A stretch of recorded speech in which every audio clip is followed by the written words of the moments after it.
I'm Raluca. I'm a co-founder and CTO of Etiq. At Etiq, we're building tools to help companies validate their data and test their machine learning pipelines. And why did you build it? What was your inspiration? How did you get here?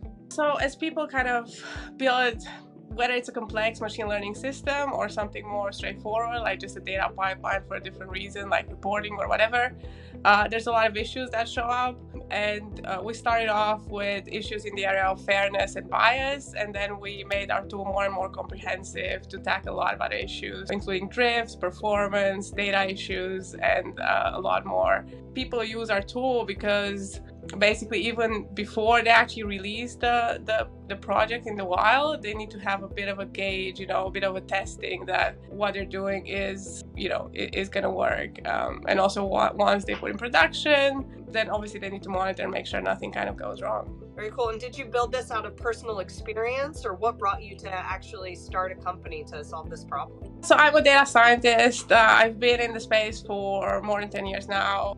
Prior to Etiq, I was working kind of for consultancies and doing projects for this, a lot of different corporates, like some mid-size, some really large. It's actually quite hard to get something that works well in production.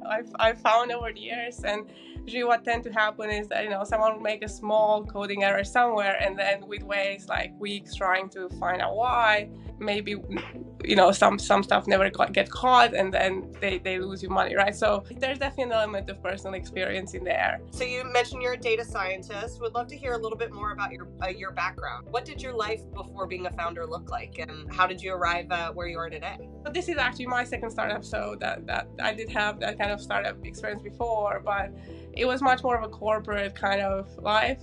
But it was very much about, in terms of the day-to-day, the products and the actual day-to-day technical work, it was very similar because I was always kind of around data and, trying to build the systems. But I have to say, I did have a few fast-paced projects in the corporate world. I think the startup world is way more faster than that. It's a learning curve for sure. And how have you found that difference between your first startup and now your second startup, and the difference between running your own business versus working in a corporate environment? So it's quite empowering. There's a lot of control, but also I think it's a lot about what you can bring in the world in a way. I think sometimes there's a lot of constraints with companies, and it's hard to kind of get things kind of done, whereas I think if you kind of take matters in your own hands, then you can basically build a product, you can release it, you can see if people like it, you can change it and get to a point where